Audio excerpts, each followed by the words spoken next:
Datang di channel Tutong Boskan. Saya mau sharing ke teman-teman semua gimana caranya kita cek status kepesertaan BPJS Kesehatan untuk yang penerima bantuan iuran dari pemerintah, yaitu untuk yang gratis di mobile JKN ya. Jadi buat teman-teman tuh harus cek berkala karena memang per 1 Februari itu kemarin banyak yang dinonaktifkan teman-teman untuk status PBI-nya. Jadi nanti saya bakal terangin juga alasannya kenapa sih kita status BPJS Kesehatan PBI-nya dinonaktifkan oleh pemerintah. Nah, ini teman-teman tinggal masuk aja ke aplikasi mobile JKN.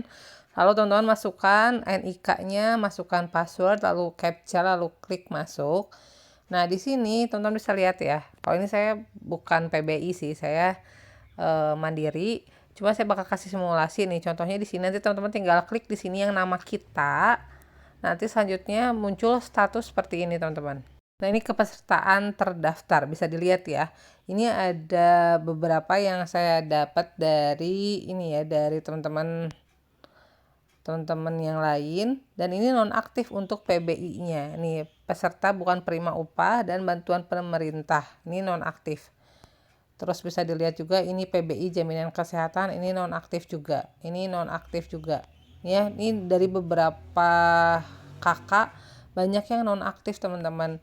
Nah, ini tuh terjadi karena beberapa hal ya. Ini saya bakal share.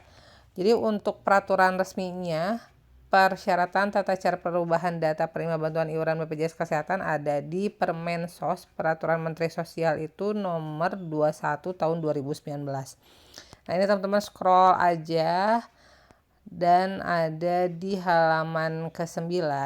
Nih, penghapusan PBI itu bisa dilakukan oleh pemerintah kapanpun ya, teman-teman.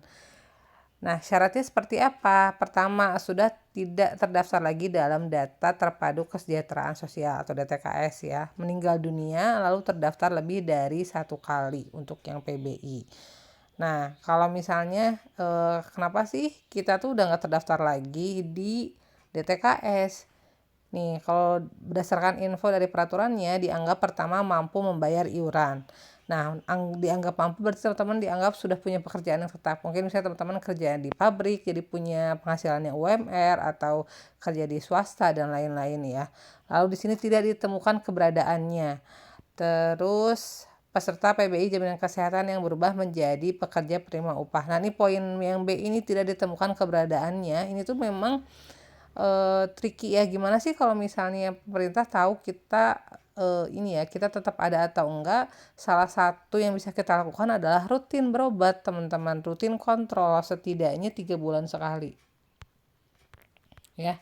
3 bulan sekali teman-teman harus check up ke puskesmas ya, misalnya periksa gigi atau teman-teman misalnya ya kontrol diskusi aja dengan nakesnya kenapa kayak gitu, karena ya dianggap teman-teman ada gitu. Cuma kalau misalnya teman-teman kebayang nggak sih bertahun-tahun terdaftar sebagai PBI penerima bantuan tapi teman-teman nggak pernah pakai, terus teman-teman sehat alhamdulillah, lebih baik sebenarnya iurannya dialihkan ke yang lebih bermanfaat nggak sih? Nah, mungkin kan pola pikir dari pemerintah seperti itu.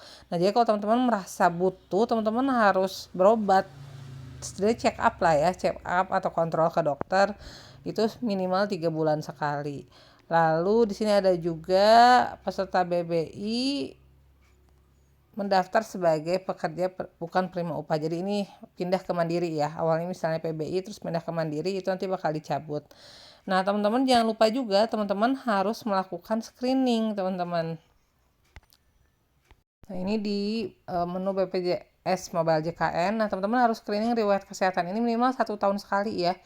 Jadi biar dari pemerintah juga tahu kalau misalnya ternyata penggunanya itu adalah aktif. Nah, itu aja infonya, semoga bermanfaat. Teman-teman kalau ada yang ditanyakan bisa langsung tanya aja di kolom komentar. Terima kasih.